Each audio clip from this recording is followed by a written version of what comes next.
बिहार में सिपाही भर्ती की लिखित परीक्षा शुरू हो गई। परीक्षा 2 पालियों में आयोजित की गई है। प्रवेश करने के दौरान कोविड प्रोटोकॉल का अनुपालन करना अनिवार्य किया गया था, लेकिन भागलपुर में इसकी धज्जियां उड़ती दिखी। भागलपुर की राजकीय बालिका इंटर विद्यालय केंद्र पर देर से पहुंचे अभ्यर्थियों ने जमकर हंगामा किया। पहली पाली के अभ्यर्थियों को सुबह 9:40 पर प्रवेश करना था। इसके बाद गेट बंद कर दिया गया। इस कारण गेट के बाहर करीब 100 परीक्षार्थी बवाल करने लगे। स्कूल के गेट को जोर जोर से पीटने लगे। 4 दर्जन से अधिक परीक्षार्थी गेट फांदकर अंदर चले गए, जिसके बाद प्रशासन द्वारा सुरक्षा कड़ी कर दी गई। स्कूल प्रबंधन का कहना है कि 9:40 के बाद एंट्री नहीं है, यह जानकारी अभ्यर्थियों को पहले ही दे दी गई थी। इधर घटना की सूचना मिलते ही पुलिस मौके पर पहुंची और अभ्यर्थियों को समझाने बुझाने की कोशिश करने लगी। पुलिस के समझाने के बावजूद भी अभ्यर्थी नहीं माने और हंगामा करते रहे। पुलिस ने हंगामा करते अभ्यर्थियों को खदेड़ दिया, तब जाकर मामला शांत हुआ। भागलपुर बांका बॉर्डर के सुदूर क्षेत्र कोतवाली धनकुंड में संत मेही ट्रस्ट के अंतर्गत संत मेही इंटरनेशनल स्माइल पब्लिक स्कूल का भव्य शुभारंभ किया गया। बिहार सरकार के पंचायती राज विभाग के मंत्री सम्राट चौधरी ने मुख्य गेट पर फीता काटकर व दीप प्रज्वलित कर उद्घाटन किया। इसके बाद नृत्यम डांस एकेडमी द्वारा नृत्य की भव्य प्रस्तुति दी गई। साथ ही विद्यालय परिसर में मंत्री सम्राट चौधरी ने पौधारोपण किया।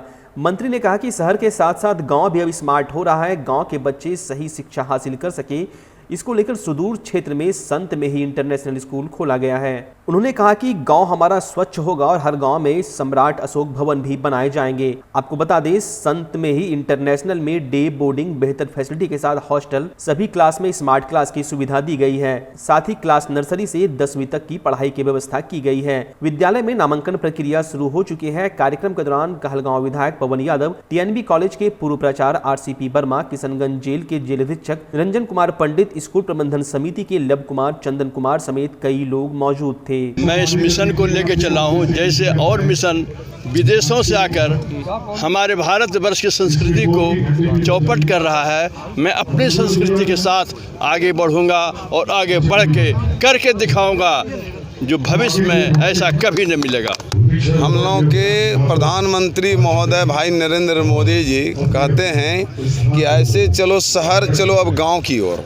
इसलिए हम लोग सुदूर गांव से ही स्टार्ट किए हैं। इतनी बड़ी ये भागलपुर जिला के लिए बहुत बड़ी उपलब्धि है। इस जगह बांका भी घुसा हुआ है और ये दोनों जिला का बच्चा जो है यहाँ पर आएंगे पढ़ने के लिए, और किसान परिवार के लिए बहुत बड़ी उपलब्धि हुई है। तो सुदूर होना ही नहीं है। इसी काम के लिए हम लोग को दायित्व मिला है कि जिस तरह शहर में चीज़ों को स्थापित किया गया है, वहाँ लाइट होता है, वहाँ कचरा प्रबंधन का काम किया जाता है, उसी तरह गाँव को भी अब स्मार्ट बनाना। उसी स्मार्टनेस के दौर में जो लोग एक तरह से, ये तो सहयोग है, सरकार को सहयोग है, हम सरकार में स्कूल बना रहे हैं, लेकिन इसके बावजूद लोग भी खड़ा होकर सहयोग कर रहे हैं। स्कूल खोलने के लिए उनको पूरी तरह जो भी मदद होगा सरकार करेगी, लेकिन हम पूरी तरह गांव को समृद्ध बनाना है। गांव में सड़क, गली नली का काम हमने किया है। आगे स्ट्रीट लाइट लगाएंगे, कचरा का प्रबंधन करेंगे और आगे जो है एक एक चीज़ों की व्यवस्था गांव में करनी। भागलपुर के सबौर स्थित भारतीय जनता पार्टी के जिला कार्यालय में जिला कार्य समिति की 1 दिवसीय बैठक आयोजित की गई। बैठक का उद्घाटन बिहार सरकार के पंचायती राज्य मंत्री सह भाजपा बिहार प्रदेश उपाध्यक्ष सम्राट चौधरी के द्वारा दीप प्रज्वलित कर और पुष्पांजलि कर किया गया। मंत्री ने अपने संबोधन में कहा कि बिहार में आने वाले समय में त्रिस्तरीय पंचायत के चुनाव होने हैं। इस चुनाव में जिला परिषद का चुनाव पार्टी के द्वारा घोषित उम्मीदवार के साथ होगा। इसके लिए भारतीय जनता पार्टी के कार्यकर्ताओं को बूथ स्तर पर बैठक करके संगठन को मजबूत बनाना है। उन्होंने कहा कि हमारा कार्य केवल लोकसभा एवं विधानसभा में चुनाव में जीतना नहीं, बल्कि पंचायत के चुनाव में भी हमारा प्रदर्शन अच्छा होना चाहिए। इसके लिए भारतीय जनता पार्टी के कार्यकर्ता कमर कसकर तैयार हो जाए, जिससे आने वाले चुनाव में पार्टी का प्रदर्शन बेहतर हो। उन्होंने कहा कि सरकार के द्वारा पंचायतों को और भी अधिकार दिए जा रहे हैं, जिसमें पंचायत पहले से ज्यादा सशक्त, स्वावलंबी एवं आत्मनिर्भर बने। उन्होंने कहा कि सरकार का लक्ष्य है कि 2022 तक शहर एवं ग्रामीण क्षेत्र के सभी गलियों में प्रकाश की व्यवस्था हो और गरीबों को पक्के मकान मुहैया कराए जाए। भागलपुर जिला प्रभारी रामनंद चौधरी ने बैठक में कार्यकर्ताओं के समक्ष संगठनात्मक विषयों को रखा। प्रदेश कार्य समिति सदस्य डॉक्टर प्रीति शेखर ने बताया कि पंचायत के चुनाव जीतने के लिए हम सभी को अधिक स्वावलंबी और आत्मनिर्भर बनना होगा। इसके लिए पंचायतों में जाकर कार्यकर्ताओं को बूथ स्तर तक संगठन को मजबूत करना चाहिए। उन्होंने कहा कि पार्टी को आने वाले चुनाव में प्रत्याशी के रूप में सक्षम कार्यकर्ताओं को खड़ा करना चाहिए। बिहार प्रदेश कार्य समिति सदस्य सुधांशु भूषण ने बताया कि पंचायत भारत की सभ्यता एवं संस्कृति का केंद्र है। उन्होंने रामायण एवं महाभारत काल में पंच परमेश्वर प्रथा की चर्चा की एवं कहा कि अंग्रेजों के शासनकाल में भारत की गुलामी का एक कारण यह भी रहा कि अंग्रेजों ने पंचायती राज व्यवस्था को ध्वस्त कर दिया था। बैठक के अंत में पूर्व जिला अध्यक्ष स्वर्गीय सत्यनारायण पांडे, स्मृति शेष, साधना झा एवं जनशंकर भगत के आत्मा की शांति के लिए 2 मिनट का मौन रखकर श्रद्धा सुमन अर्पित किया गया। कार्यक्रम का समापन डॉक्टर प्रीति शेखर के द्वारा राष्ट्रगान के साथ हुआ। कार्यक्रम का संचालन जिला उपाध्यक्ष दिलीप निराला ने किया। बैठक में जिला उपाध्यक्ष श्यामल किशोर मिश्र, विजय कुशवाहा, जिला महामंत्री देवव्रत घोष, अभिनव कुमार, मुरारी पासवान, जिला मीडिया प्रभारी इंदु भूषण झा, जिला मंत्री प्रणब दास सहित बड़ी संख्या में भाजपा कार्यकर्ता मौजूद थे। जिला कार्य समिति की बैठक थी और इसमें हम लोगों ने स्पष्ट तौर पर पार्टी ने निर्णय लिया है कि पंचायती राज के चुनाव में जिला परिषद में हमारा उम्मीदवार होगा जिसको हम लोग समर्थन देने का काम करेंगे। इसलिए सारे संगठन के लोगों का सहयोग चाहिए। इस पर सब लोगों से विस्तृत वार्ता और कार्य समिति के माध्यम से और संगठन कैसे मजबूत हो सकता है इस पर चर्चा की। भागलपुर के सबौर के नीलकंठ नगर में लोकल ट्रेन की चपेट में आने से एक युवती बुरी तरह से जख्मी हो गई। घटना के बारे में स्थानीय लोगों ने बताया कि लड़की पटरी पार कर रही थी। इसी बीच एक लोकल ट्रेन काफी तेजी से गुजरी जिसकी चपेट में लड़की आ गई और वो बुरी तरह से जख्मी हो गई, जिसके बाद स्थानीय लोगों ने लड़की को इलाज के लिए स्थानीय अस्पताल में भर्ती कराया, जहां लड़की की हालत नाजुक बनी हुई है।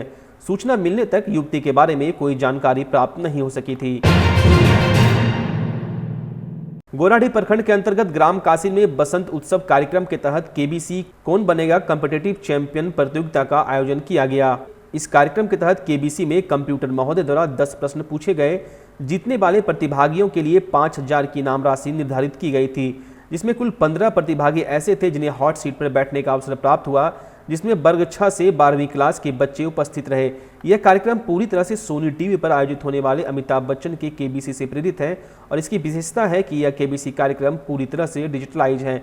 इस कार्यक्रम को आप फेसबुक, यूट्यूब चैनल पर भी देख सकते हैं। यह प्रतियोगिता गांव में शिक्षित युवाओं द्वारा प्रत्येक वर्ष आयोजित की जाती है। इस कार्यक्रम के शुभारंभ के लिए मुख्य रूप से क्षेत्रीय शिक्षा उपनिदेशक देवेंद्र झा, बिहार पंचायत नगर प्रारंभिक शिक्षक संघ के पूरन कुमार, अध्यक्ष सह जिला सचिव बिहार पंचायत नगर प्रारंभिक शिक्षक संघ वीर शिवाजी के साथ प्रमुख रूप से इस कार्य में आलोक कुमार, ब्रजेश कुमार, गौरव सर्वोदय, सज्जन, मनीष चंद्र, जगत सिंह का महत्वपूर्ण योगदान रहा।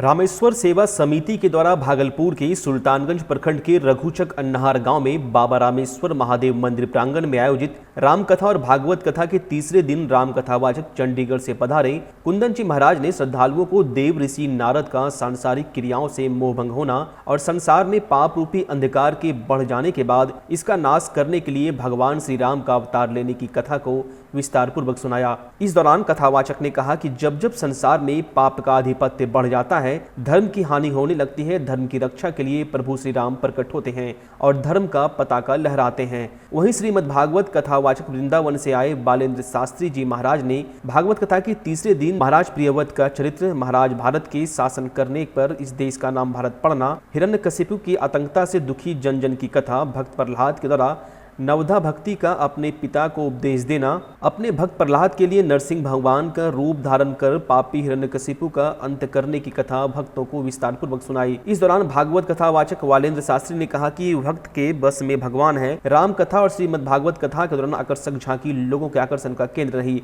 और देर रात तक श्रद्धालु गायक गोपाल कृष्ण चौधरी के भजनों पर झूमते नजर आए। कार्यक्रम के दौरान समिति के अध्यक्ष सुरेश सिंह, सचिव नंदन कुमार सिंह, अरुण कुमार सिंह, संतोष सिंह, प्रकाश सिंह, राम बहादुर सिंह, पंकज सिंह, चिंटू कुमार, आशीष कुमार, सौरभ कुमार, मुन्ना सिंह, युवराज चंदन, संजीव सिंह सहित कटहरा पंचायत के रघुचक, पनसल्ला, मुथावाड़ी, कटहरा, कुमारपुर सहित कई गांव के सैकड़ों ग्रामीण मौजूद थे। आपके भागलपुर में पूरी भव्यता के साथ महिलाओं के लिए पहली बार भव्य रेंज और ब्रांडेड आइटम का संसार भाव्या। बेनवियो बेहद ही खूबसूरत sari, lehenga, salwar suit, suit piece, kurti और अंडरगारमेंट्स, ये सब कुछ होगा एक ही छत के नीचे। भाव्या यानी भाव्या के साथ भव्य रेंज की सौगात। बेनवियो Bhavya exclusive showroom, Kachahri Chowk, near petrol pump, Bhagalpur. Bhavya exclusive showroom.